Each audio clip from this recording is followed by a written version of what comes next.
yang terinspirasi dari puisi seperti Djoko Damono yang mengambil kisah dari Wiji Tukuo. Selamat. Judulnya? Judulnya Wiji Tukuo. Oh, oke. Sip.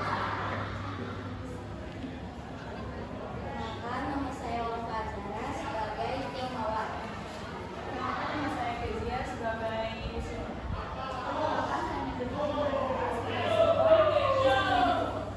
Perkenalkan, nama saya Aulia Musa Fitri, berperan sebagai Raden, yaitu aktivis mahasiswa. Perkenalkan, nama saya Nurul Hikmah, saya berperan sebagai Gram, saya sebagai aktivis mahasiswa. Perkenalkan, nama saya Clarissa, saya berperan sebagai Fitri, anak dari Sipon dan juga Wijitukul. Perkenalkan, nama saya Ramadhani Desta, saya berperan sebagai adiknya Wijitukul. Perkenalkan, nama saya Wanda, saya memerankan tokoh utama yaitu Wiji Tukuo. Perkenalkan, nama saya Irama, saya berperan sebagai Ibira dan Himawar. Perkenalkan, nama saya Muhammad Eka sebagai Martin, Empat, singkatnya Wiji Tukuo. Perkenalkan, nama saya Dauza, saya sebagai Fajar Merah, anak dari Wiji Tukuo. Perkenalkan, saya Julius Marcelino sebagai tim mawar. Selamat menyaksikan.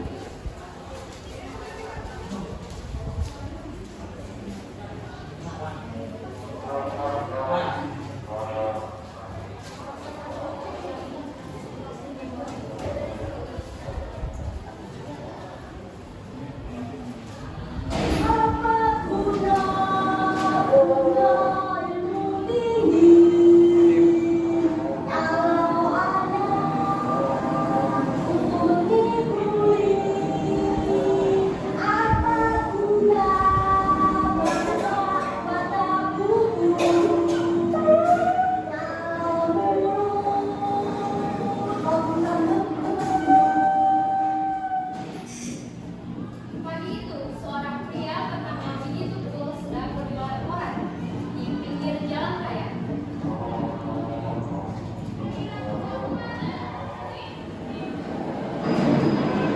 Koran-korannya masuk, koran,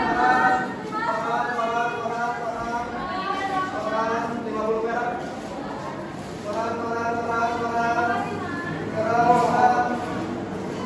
Koran. Wijitukul membuka lembaran koran yang berisi halamannya dan memperkenalkan dirinya.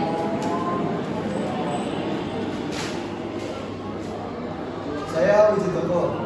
Saya lahir tepatnya pada tahun 1963 setelah 9 hari kemerdekaan Indonesia. Kerap dipanggil Wiji Tukuo, nama ini diberikan oleh orang yang cukup berkontribusi dalam hidup saya. Saya siap untuk berubah negeri ini. Selain berjualan koran, Wijitukul pun bekerja sebagai sales tiket bioskop.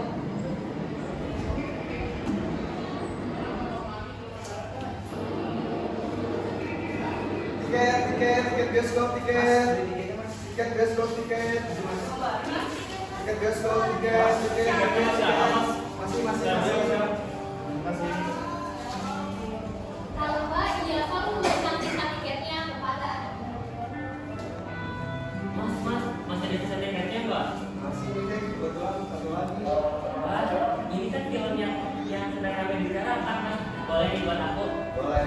Wah, terima kasih, Mas. Wijitukul pulang ke rumahnya, lalu ia duduk di kursinya untuk memulai menulis syair.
Apa guna?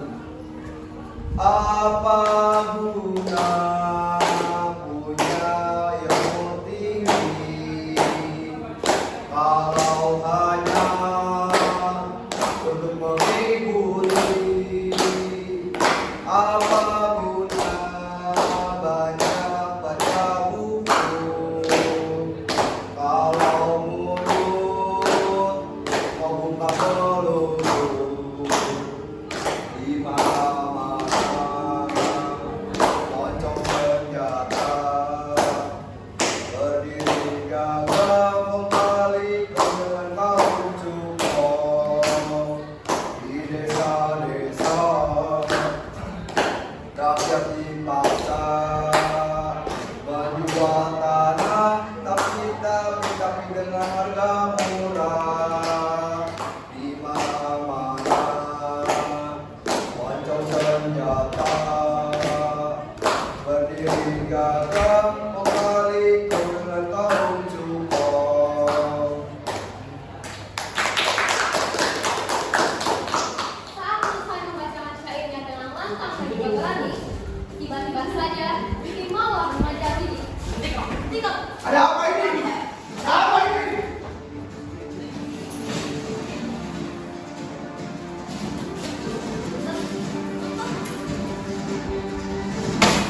Apa maksud kamu begitu, Mul? Dengan syair-syairmu itu? Apa kamu mencoba untuk mencuci otak semua orang agar sependapat dengan dirimu? Tidak, saya tidak mencoba untuk mencuci otak hak rakyat. Jangan pernah menyuarakan atau dimulai dengan syair kamu itu.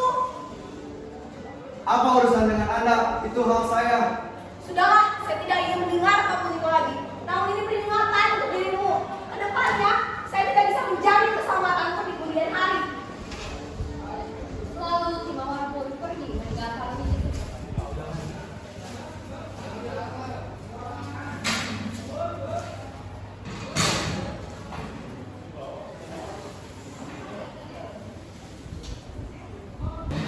Bibi Tukul sedang merapikan berkas organisasi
demi keadilan negeri ini. Geram, seperti itu yang kau rasakan. Negeri ini telah lama tertikam, tak tahan untuk bungkam. Telah banyak darah yang mengalir, seolah bagaikan sihir. Telah banyak goresan luka yang telah mereka ukir.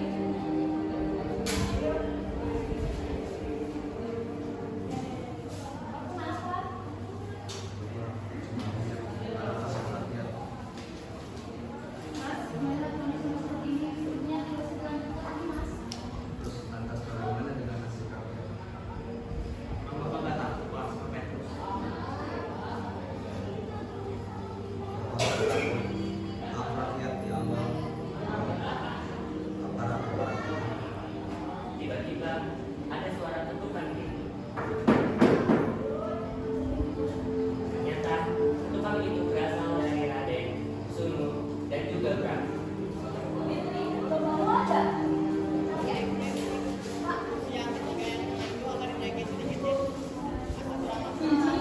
Ada pergi sekarang.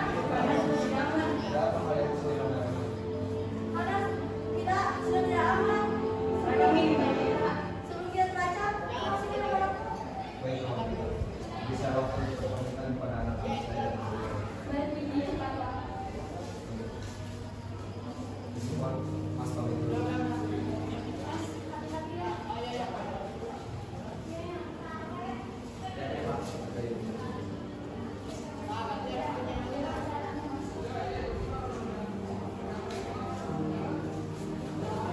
Lalu Yuni pun pergi bersama Raden, Sunu, dan juga Bram. Begitu pun Raden dan Bram mulai perjalanan keluar. Mereka tidak ada tujuan harus kemana. Hingga akhirnya mereka menemukan sebuah rumah di hutan. Ya, sepertinya di sana ada bangunan kosong. Oh iya betul Ji, ayo kita coba ke sana. Tetapi sepertinya yang mau iya kok itu. Jadi tidak apa-apa, siapa tahu tempat ini menjadi tempat yang aman bagi kita. Benar, ayo kita coba ke sana.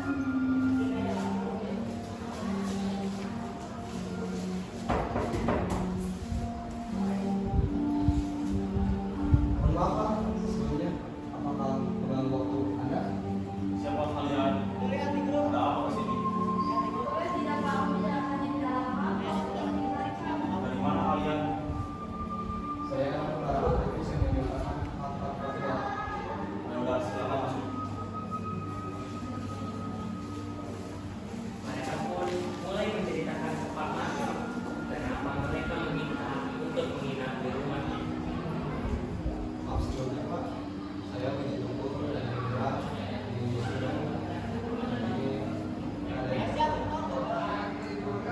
Kami kebetulan masuk untuk menginap sementara di rumah Bapak. Kenapa ingin menginap di rumah saya? Kemudian pada istri baik-baik saja dan para pekerja sedang mengincar saya. Oh ya, sebaiknya kalian menginap dulu di rumah saya untuk menghindari dari timbalan. Untuk identitas kami bagaimana? Jangan diganti saja dulu. Apakah Bapak bisa membantu? Ya, bisa.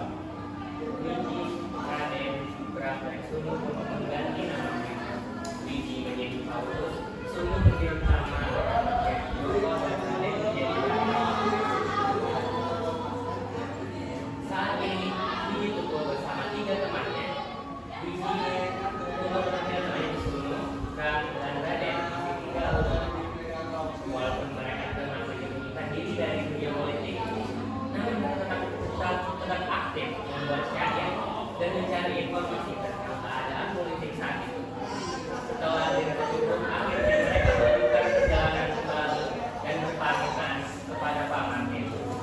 Di sisi lain, para petinggi pemerintahan tentu saja mencari-cari keberadaan para aktivis yang hilang di kemungkinan, terutama Wiji Syukur.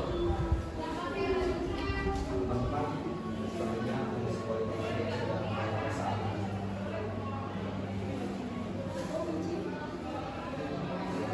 Untuk kali ini, saya mohon maaf kepada teman-teman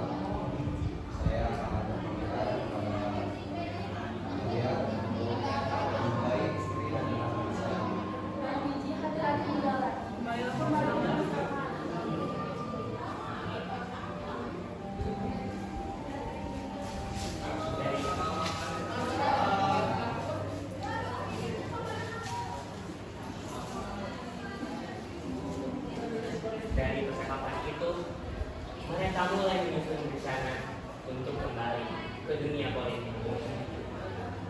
Lalu, pada sebuah perkumpulan, Wiji Tukul dan teman-temannya sedang bercakap.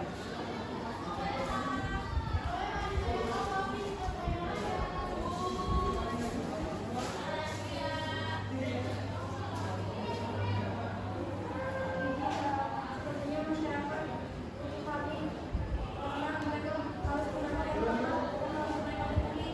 Baik, marilah kita kembali bekerja.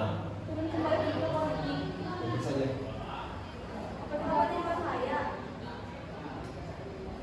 Saya takut bagaimana dengan nasib rakyat yang ditindas di bawah. Karena itu kami akan turun kembali.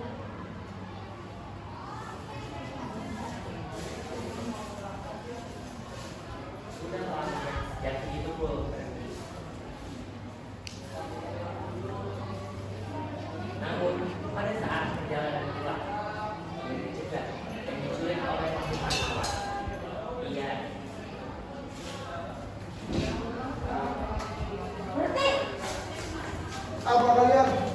Jam. Dulu sampai bisa. Apa kalian? Ada apa kalian? Kau itu kan? Kau sudah tidak pantas lagi untuk berkeliaran di negeri ini. Harus saya jaga sekarang.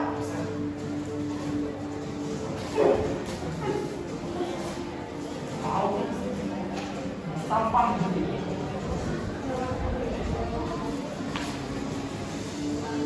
Bang,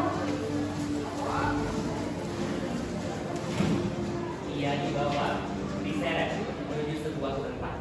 Di sana ia disiksa dengan brutal. Dan yang diharapkan akan kembali dan bertemu dengan keluarganya. Nyatanya, itulah saat kakeknya bertemu dengan keluarganya. Sudah lama, sejak Wiji Tukul pergi, tak ada kabar bahwa ia kembali lagi. Teman-temannya resah menunggu kabar Wiji. Sudah lama sejak pertemuan ini terjadi dan juga kembali. Jelas kan kalau lepas ini dan anak-anaknya. tapi sudah lama. Sebulan saya tidak melihat dia. Kau khawatir pada ini?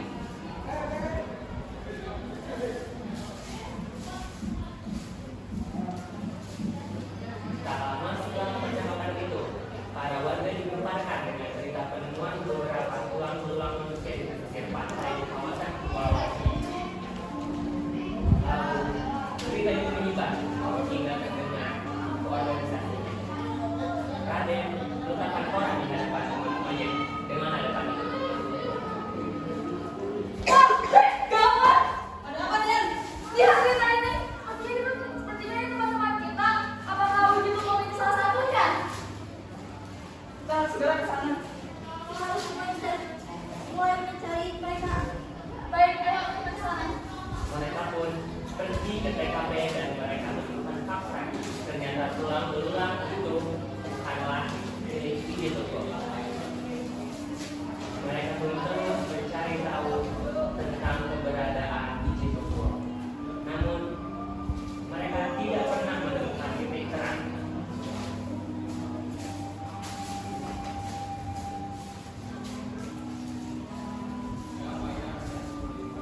Wiji Tukul menghilang secara misterius. Tidak pernah ada yang menemukan Wiji Tukul. Wiji Tukul masih belum ditemukan. Bahkan sampai hari ini. Kau hanya seorang lapar.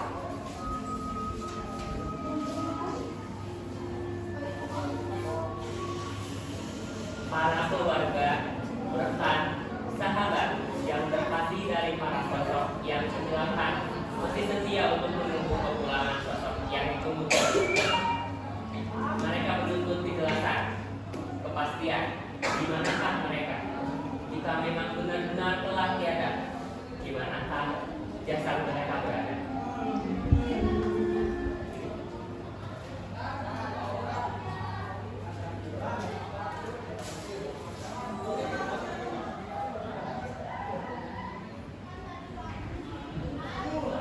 Ini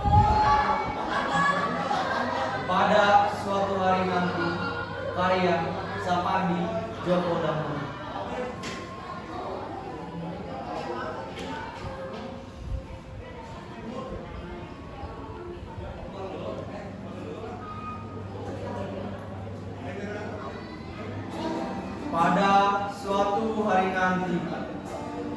Jasadku tak akan ada lagi, tapi dalam bait-bait sajak ini kau tak akan kurelakan sendiri. Pada suatu hari nanti, suaraku tak terdengar lagi, tapi di antara larik-larik sajak ini kau akan tetap kusiasati. Pada suatu hari nanti, impianku pun tak dikenal lagi. Namun di sela-sela huruf sajak ini, kau tak akan letih-letihnya ku cari.